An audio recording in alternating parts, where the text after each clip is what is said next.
विजय बंधु, आप ये आंदोलन चला रहे हैं ओपीएस की बहाली का। ये पुरानी पेंशन योजना महज राजनीतिक औजार ही बनकर रह जाएगी या पुरानी पेंशन योजना कभी लागू हो पाएगी? सर, बहुत बहुत धन्यवाद आपको। और अभी काफी देर से मैं सुन रहा इस बात को। एक तो पहले मैं सारे लोगों से, खास करके भाजपा के प्रवक्ता ने भार भार भार बोला है। मैं इसको क्षमा चाहूंगा कि इसको हटाएं। अगर शिक्षक कर्मचारी इस देश का भार है तो इससे ज्यादा दुखद और क्या हो सकता है। पहले तो भार शब्द हटाया जाए। दूसरी बात दूसरी बात, जब आपने कहा पेंशन बहाली की बात की आगे बढ़ेगा नहीं बढ़ेगा, तो लगातार हमारा संघर्ष जारी है।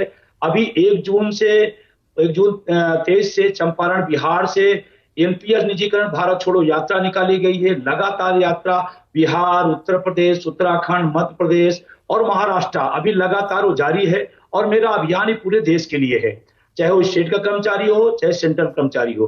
मैं आपको बताते हुए खुशी हो रही है कि जब से यात्रा को हम लोग निकले तो हमने 6 बजे टाइम दिया।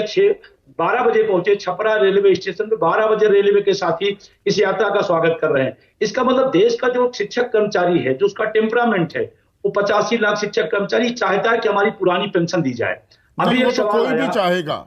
कोई भी चाहेगा, क्योंकि पुरानी पेंशन में नई पेंशन के मुकाबले ज्यादा पैसे मिलते हैं।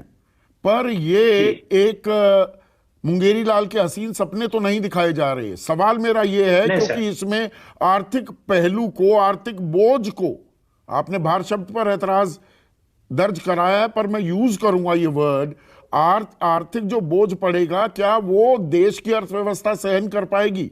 ये इस सवाल को नजरअंदाज नहीं किया जा सकता है। बिल्कुल, मैं उस सवाल पे आता हूँ। जब ये देश गरीब था, जब खाने को दाने हमारे पास नहीं थे, उस टाइम में भी इसी देश ने, इसी सरकारों ने पेंशन हमको दी है। और आज तो जफर भाई से मैं पूछना चाहता हूँ, ये तो कहीं दुनिया की सबसे बड़ी आर्थिक महाशक्ति हम बन रहे हैं। जब आर्थिक महाशक्ति हम बन रहे हैं, तो क्या वो मंत्रियों के लिए, सरकारों के लिए पैसा है या आम लोगों के लिए भी पैसा है? अगर आर्थिक महाशक्ति हम बन रहे हैं तो हमें सामाजिक सुरक्षा दिया जाना चाहिए। और ये मेरा संवैधानिक राइट है। ये बार बार इस बात को न किया जाए। और मुझे खुशी हो रही है कि इस आंदोलन से सरकार के अंदर हलचल मची है। और आज भी सरकार की तरफ से कल भी बयान आया, आज भी आया। लेकिन मेरा बहुत स्पष्ट मानना है, आपके माध्यम से बताना चाहता हूं, एनपीएस में हमें कोई सुधार नहीं चाहिए। एनपीएस पेंशन व्यवस्था नहीं है। और अगर कोई इस बात को सिद्ध कर दे कि पेंशन व्यवस्था, जफर भाई बैठे हैं, मैं पूछना चाहता हूं बड़ी जिम्मेदारी के साथ, मैं राष्ट्रीय अध्यक्ष हूं, पूरे देश का नेतृत्व कर रहा हूं। आप एनपीएस की एक बार समीक्षा कर लीजिए। 500, 700, 1200, 1800 रुपए मिल रहा है। हम्म। क्या ये 800 रुपए सामाजिक सुरक्षा हो सकती है? जिस व्यक्ति ने 60 साल की उम्र तक 30-35 साल सरकार की सेवा की हो, देश की सेवा की हो, उसको आप 800 रुपए देंगे और आप कहेंगे हाँ ये सामाजिक सुरक्षा है? तो एक बार आप अपनी चिंतन तो करिए। चिंतन नहीं, ये करने में क्या बहुत ही दिक्कत अहम है? सवाल लोकतंत्र है। है। और ये, क्योंकि जफर भाई, मैं जिम्मेदारी से आंकड़े देता हूं, आप जानते हैं इस बात को। हमने केस स्टडीज भी करवाई, और एक नहीं, दर्जनों ऐसे वाकये सामने पेश आए कि कोई टीचर है, कोई प्रिंसिपल रिटायर हुआ, उनको मिल रहे हैं 1900 रुपए की पेंशन, किसी को 2200 रुपए की, 1200 रुपए की, 1000 से नीचे की भी पेंशन के रिकॉर्ड्स, दस्तावेज मेरे पास हैं। सब आपके पास भेज सकता हूं। देखिए संदीप जी, मैं आपके कोई आंकड़ों पे या कोई विजय जी जो कुछ बात कह रहे हो उस पर कोई मैं टीका टिप्पणी नहीं कर रहा हूं। मैं तो ये कह रहा हूं कि किसी चीज को भी लागू करने के लिए सरकारी निजाम से कुछ अगर लागू होता है तो सरकार उस पर चिंता करती है। और सभी चिंता करते वक्त देश की अर्थव्यवस्था कितना, आप भार या बोझ या कोई भी वर्ड, कितना कैपेसिटी उसकी है इस नहीं नहीं, खर्च मेरा को सवाल, मैं बेयर आपकी करने। बात देखिए, नहीं बड़ी नहीं, आज सेंसिबल चर्चा हुई है जफर भाई। देखिए, विजय भाई की सेंसिबल बात को चर्चा बताओ। हुई है, कोई रास्ता निकालने की बात हो रही है। मुझे एक चीज बताइए, मैं एक और इस उदाहरण को थोड़ा और नहीं, तफसील में जाना मैं चाहूंगा। उसकी एक उसी पर जा रहा प्रिंसिपल, था आपके। एक मिनट सुनिए ना आप। एक प्रिंसिपल, उत्तर प्रदेश के स्कूल में प्रिंसिपल थे एक जनाब, रिटायर हुए, उनकी आखिरी तनख्वाह 84,000 रुपए थी, और उनको पेंशन के नाम पर मिल रहे हैं 2200 रुपए। उन्हीं के जैसे एक और टीचर, उनकी तनख्वाह थी 78,000 के करीब, उनको 1900 रुपए की पेंशन मिल रही है। नहीं, इस बात पे चिंता होनी चाहिए। और ये सिर्फ एक भारतीय जनता पार्टी और का मुद्दा नहीं है। ये सभी देश की सभी पॉलिटिकल पार्टीज का मुद्दा है। अभी आप सुप्रिया जी कह रहे हैं हमने तो इम्प्लीमेंट कर दिया, उस पर गलती हो गई।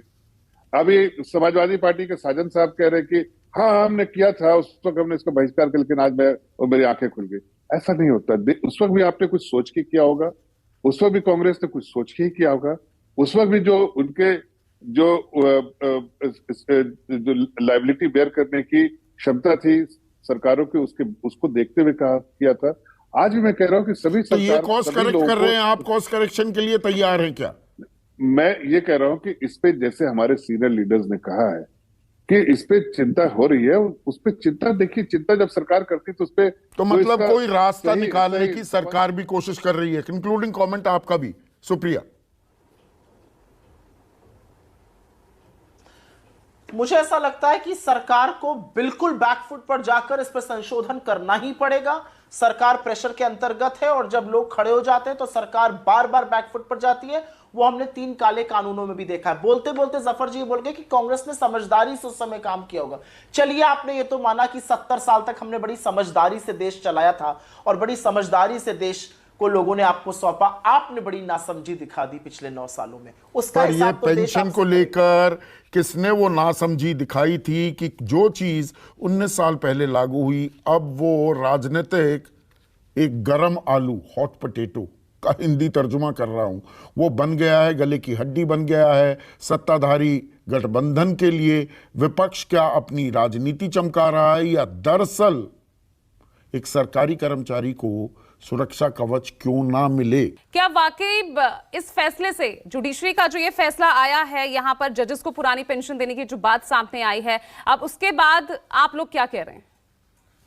देखिए, हम सबसे पहले तो स्वागत करते हैं कि सुप्रीम कोर्ट के निर्णय को उत्तर प्रदेश सरकार ने इम्प्लीमेंट किया और हमारे तमाम उन साथियों को सामाजिक सुरक्षा मिल गई है जिसको आज के दौर में भार बताया जा रहा है। अगर कोई व्यक्ति 30 साल 35 साल कहीं सर्विस करता है, किसी सरकार को देता है, देश के लिए अपना ज्ञान अपना समय देता है और रिटायर होने के बाद उसको इस बात के लिए सामाजिक सुरक्षा न दिया जाए कि भार है। मैं पूछना चाहता हूं, तमाम विद्वान साथी यहाँ बैठे हुए हैं, मैं पूछना चाहता हूं, हमारे माँ बाप बूढ़े हो जाते हैं और उन पर हम स्वास्थ्य पे पैसा खर्चा करते हैं, हम उनके देखभाल में बुढ़ापे में पैसा खर्चा करते हैं, तो क्या हम उसको भार मान लें कि हमारी ड्यूटी है?